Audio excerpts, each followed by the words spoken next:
Race fans, it's time to buckle in and listen to the fastest hour in racing radio. Your driver is a multi-time NASCAR winner and Hall of Famer Mark Martin. We cover racing, grassroots, history, we bench race, we talk life, and most importantly, we smash the loud pedal. It's time to turn some laps on the Mark Martin Podcast. Episode number 47 of the Mark Martin Podcast, and we're going to get into the years 2012 and 2013. It's a wrap on Mark Martin's NASCAR racing career. But before we end the chronological podcast order, make sure to get onto that website, markmartinpod.com, markmartinpod.com. Hit that connect button. Get with us on social media, Facebook, Twitter, and Instagram at markmartinpod, or hit that listen button and subscribe on your favorite podcast player, Apple Podcasts, Google Podcasts, Spotify, and YouTube. But Mark, chronological order, this has been a long run of podcasts in spanning a long career in NASCAR, but we're going to wrap it up with 2012 and 2013. Yeah. So as we kind of led in the last podcast, talking a little bit about Michael Waltrip texting me and asking me what I was doing, and I text him back, you know, trying to be funny, looking for something with a wood grain steering wheel. He said, "Won't you come drive for me?" And I started giving it some real consideration, and I'm like, "I'll only do 24 races." So that's no problem. We'll get, we'll get somebody to drive the other races. You know, Brian Vickers, it happened to be. And so that was great. I like Brian a lot, and I knew it could work with him. And my first order was to come to grips with, is this car going to be fast enough? And I started thinking about it, and it looked like it might be, maybe. They had a hell of an operation, and the car had been hauling butt some, especially qualifying. David Rudem had been driving it, and not always so good in the race. Not as good in the race usually as qualifying, but pretty awesome. So pretty awesome qualifying for sure.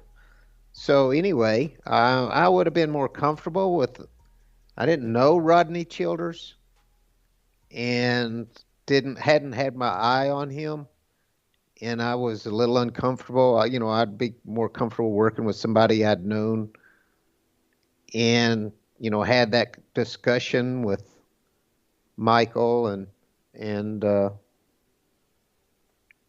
Ty Norris, and they're like, "Do you know Rodney?"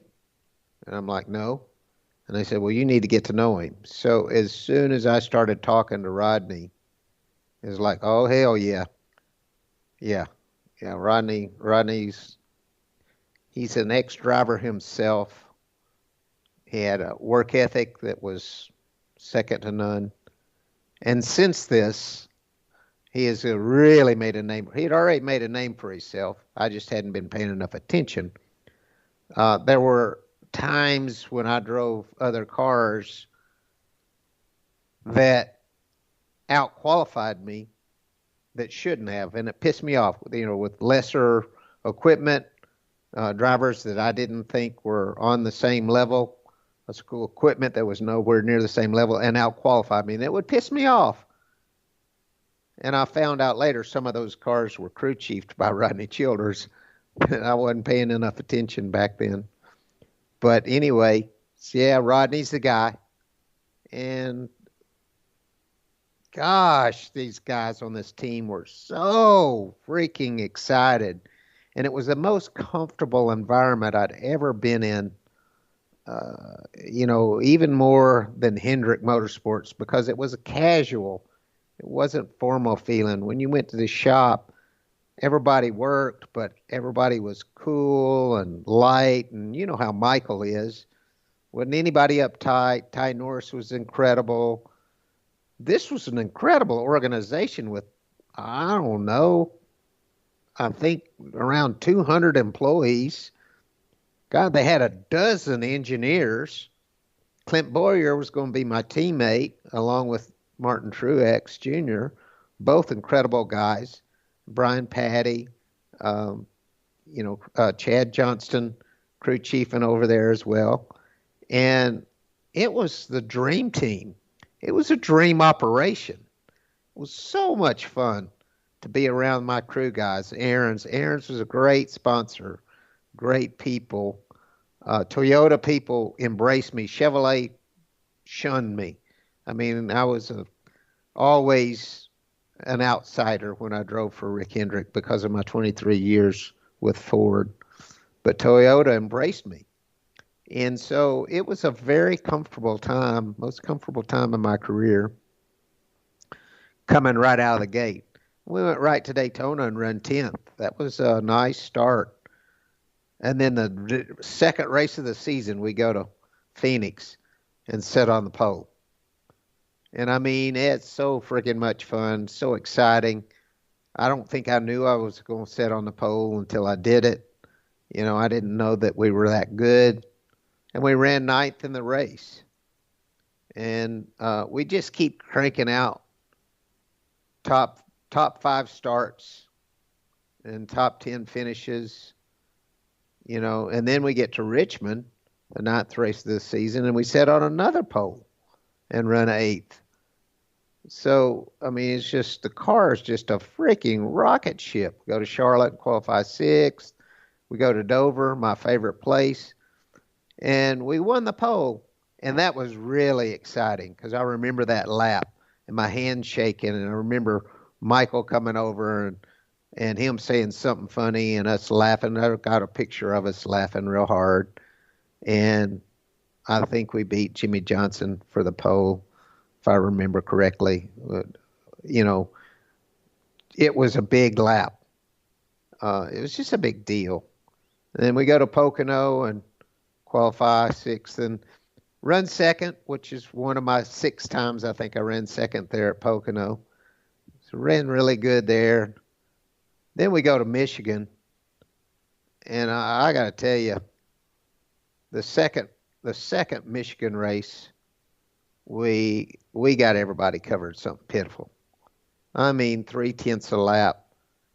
We're fastest in the first practice, fastest qualifying on the pole, fastest in happy hour, and led every lap until I got tangled up in that 2 lap cars coming off of turn 4 got together and checked up. I had to check up, and Casey Kane got in the back of me, and I slid down to the infield and couldn't keep it off the inside pit wall, and had a very close call there. That could have probably been really, really bad for me. I remember looking at that wall thinking, oh, this could hurt, because I was hitting the end of the wall with the driver's door, but it just hit directly behind the rear cage post. So it penetrated nearly halfway into the car, and that absorbed the energy. If it hadn't have been for hitting right there, if it hit in the door bars, the car would have stopped immediately, and it would have been devastating on my body. I'm not sure how things would have turned out, but it was like kind of a weird deal. I didn't even know how bad it was until I saw a replay when I got home. But we continued on, hauling Bud everywhere.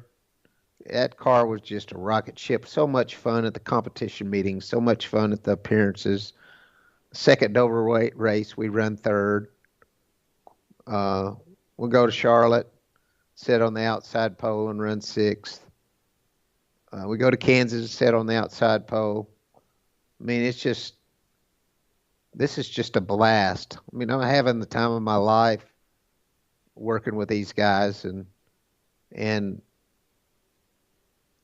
it seems like we've really got magic.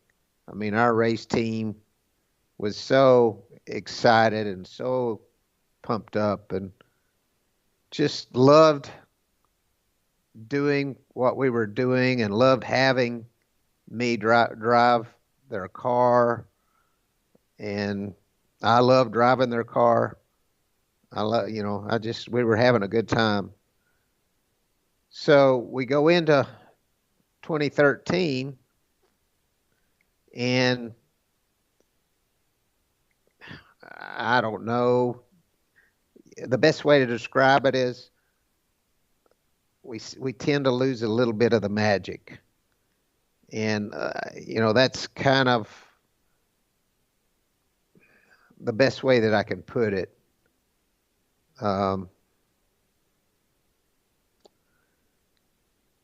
We run good, but we just don't run as good as we did the year before. And as the season wears on, I'm starting to really doubt myself. And I mean, I'm having a good time, no doubt, but I'm starting really to doubt myself now. It seems like Brian is running really probably better than I am in the car, and I'm just not satisfied with my performance. It's just not what I was laying it down in 2012. At 53 years old, nobody could say I wasn't getting it done. And we came really close to winning races in 2012. But we weren't really close to winning races in 2013. And as we crept toward, the mid-season, or just past mid-season, I'd seen that the things were just weren't. It was time for me to give it up. I mean, it was time. I made up my mind that I didn't want to drive race cars anymore. I didn't want to race Xfinity. I didn't want to race truck. I just didn't want to race anymore. I had rode that horse as long as I could ride it. And Brian won up in Loudon, New Hampshire, and I was so happy for the team and those guys. And I felt like that Brian needed that car full time. He didn't need to be sharing it. He'd gotten the job done, been getting the job done, gotten the job done, and he deserved that car for 2014, and I needed to be out of the picture. So when Tony Stewart got hurt, and they were going to have to find somebody to replace him, I thought, well, this is a perfect deal because Brian can have the car full time the rest of the year, and I can run these last dozen races or so, for Tony, fill in for Tony, and that will work out the best. And we were able to work all that out. It all made sense. It was the right thing for Michael Waltrip Racing. It was the right thing for Brian Vickers. It also was the right thing for me. I loved Tony Stewart with all my heart. It was an honor for me to have him, let me drive his car while he was healing. And it was a cool experience to finish off the year. Now, we ran like shit.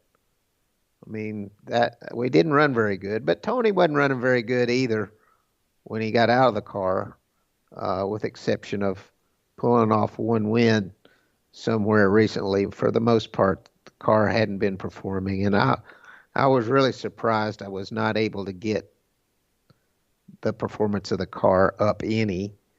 In fact, just wallowed in misery those last 10 races. But it was a fun experience to be a part of Stewart-Haas and, work with Tony and Haas and all the people over there. And it was a nice experience for me because they all treated me with so much respect. It was amazing to be treated with the kind of respect that I had been treated in the last 5 years of my career by people who I thought the world of. And that really means a lot. It still does to this day. It's hard to believe. You could convince me that was just a dream, that it really didn't happen. And I look back on all the success that I had, and you could convince me that didn't happen either. Because, like I said, all the way through these podcasts, I wasn't worth a damn at anything else. And I'm still not today. I'm not worth a damn at anything else, at anything. And it's amazing that I was able to have the kind of success I had. It's so amazing that I can't even believe it really happened. And I'm grateful for it, but I don't revel in it. I look forward and move forward and go straight away, straight ahead. And I'm grateful for the experience I had and the people that I got to work with, some of the greatest people in NASCAR history. And I had to do some amazing things in my life, but I have another life now. And, I just, instead of looking back, I continue to look forward, just like I always did through all those years. I keep my eyes going forward, looking ahead, and enjoying the next chapters in my life. So speaking of the next chapters in your life, after 2013, after you called it a wrap, 2017 NASCAR Hall of Fame, and went through all that ceremony and the prestige that comes with that. Let's have a little bit of a recap on the NASCAR Hall of Fame. Well, I was eligible for the 16 Hall of Fame, and I didn't expect to get in, and I didn't. And then in 17, I was like, well, I'm not going to sit around and worry about it. If I was voting, I wouldn't vote myself in. There are other more important people that need to go in before I would ever go in, for sure. And I didn't think I was worthy. So I'd never been to the Indy 500, and one of the things on my bucket list was to go to the Indy 500, and it was the 100th running of the Indy 500. So I planned on taking the motorhome. Arlene obviously didn't want to go. So I planned on taking the motorhome up there and getting it parked on Wednesday and hanging out there all weekend. And Wednesday at 5 p.m. or whatever, 5 or 6 p.m. was when they announced who got in, who were the inductees for 2017. And I was outside. I got there to Indy, got the coach parked, got outside, was washing the front of the coach, getting all the bugs off the front of the coach, and my phone just freaking blows up. It goes crazy. And I'm in. I couldn't believe it. But now I was kind of in a jam because, I didn't have my plane. I didn't have a pilot anymore. I didn't have my plane with me, and I didn't have a pilot anymore, and I was just parked at Indy in my motorhome. So we started having to make some plans, and I got to be around Indy. I think it was on Thursday. I got to hang out at Indy, and that was fun. But then Friday I had to fly to Charlotte and do all kind of stuff. It's one day or the other. I had to fly to Charlotte and do all the stuff, the press stuff and all that about being inducted. And then I flew back to Indy and got to be at Indy for the race. So, I didn't get to hang out as much as I wanted, but I did get to go to a couple of events. And the things I remember about that Indy race was I went to an event on one of the evenings, Thursday evening or whatever it was, and A.J. Foyt was there. All the greats were there. And A.J. just kept wanting to talk to me. He was just chewing my ear off. And A.J. and I weren't close. There was a good age difference between the two of us. And I raced against him some, but I never really talked to him a whole lot. But he viewed me as an old-timer like him.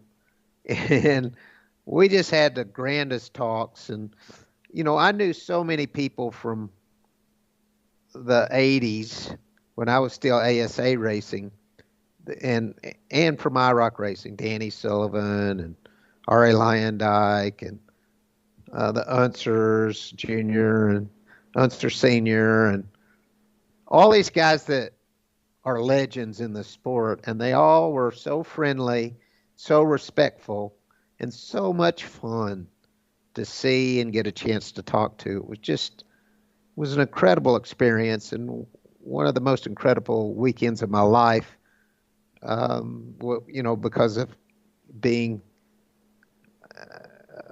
able to be inducted into the Hall of Fame, being an inductee, and also being there and seeing all these great legendary drivers and talking with them and having so much fun. And the only other weekend that I can think of in my racing career that topped that was the induction itself at the end of January in 2017. That was definitely the crown jewel of my career, without question. It's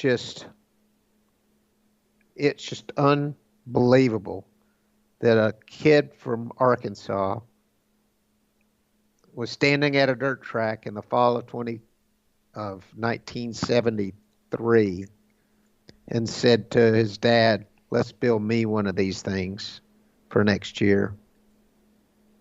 Went all the way to the NASCAR Hall of Fame. I couldn't believe it. And one other short story about that Hall of Fame thing. I wasn't big on practicing my speeches. I delivered my speeches from the heart. Most of them weren't written down.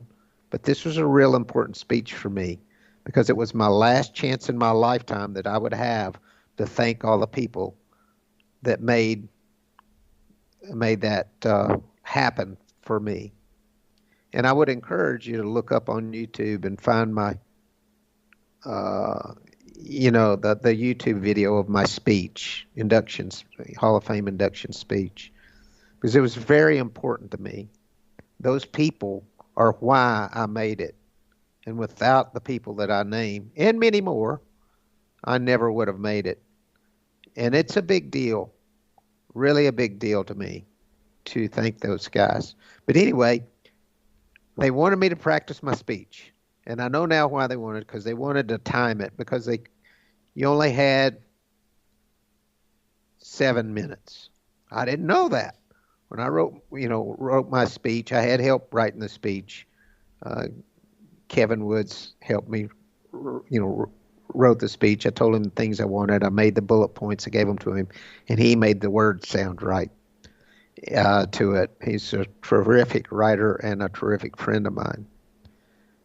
And so I had this speech with all these people thanked in it, and I had studied it and memorized it. Well, the day before the induction, you come practice. So I came, and before I even practiced, they wanted to see it. I said, "This is too long. You only have 7 minutes." I already timed it. It took me 15 minutes to do it. You only have 7 minutes. I said, "I can't do it. I can't do it. You can't induct me into the Hall of Fame then, because I can't deliver. I can't do a speech that short." And they're, we'll help you write it. Well, and they rewrote it. We collaborated on it. We rewrote it, and got it much better. And of course, I didn't read it. It was on the teleprompter, but I didn't read the speech because I knew everything. I couldn't read it, or you could tell I was reading it. So I went through it, and of course, I added the things in there that I wanted to add, and it was maybe more like 9 minutes, but they couldn't stop me once I got started. but at least it wasn't 15 minutes. But that was a very stressful event leading up to it until I got the speech delivered. And then after that, it was like winning a race. Huge relief.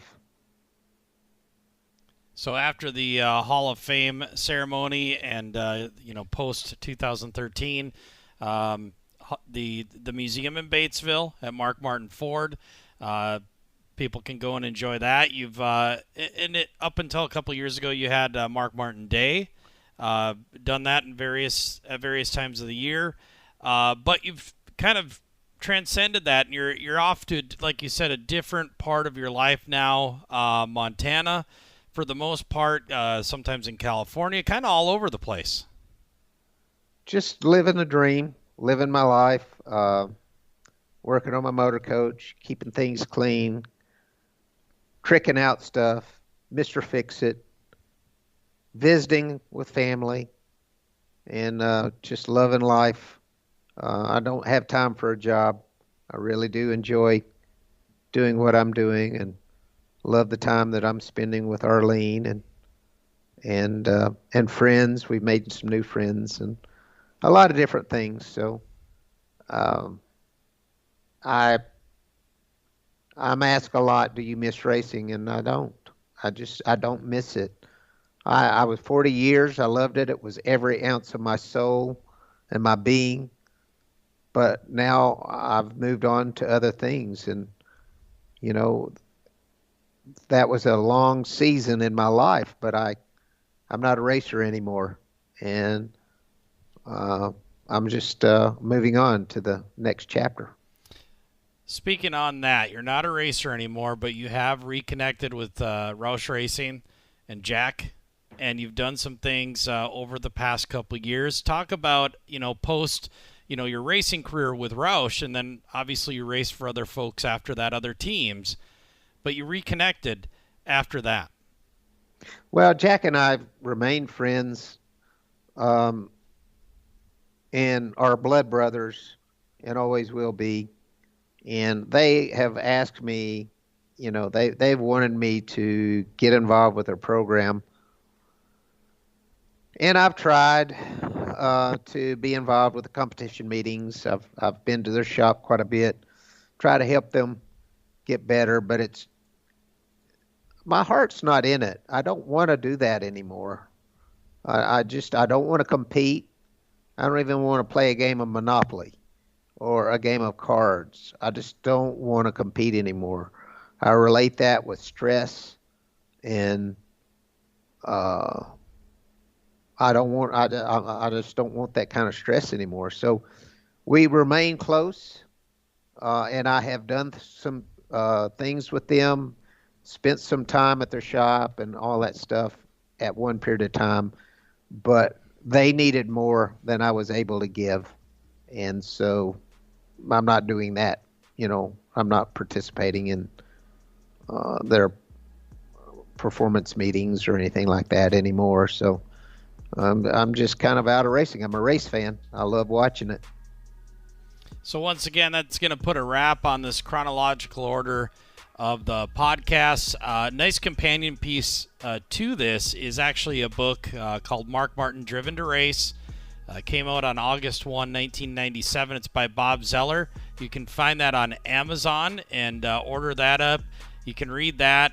You can go back on these podcasts, listen to the certain years, and it kind of makes it a nice, nice companion to what we've done here on the podcast. But Mark, we've been on a run with these chronological podcasts, but we're going to add to it even more. And as we've said before, have some fun now and do some things with interviews, kind of like we've done in the past, and get some of those personalities that were part of your life and part of your career that spanned over 40 years.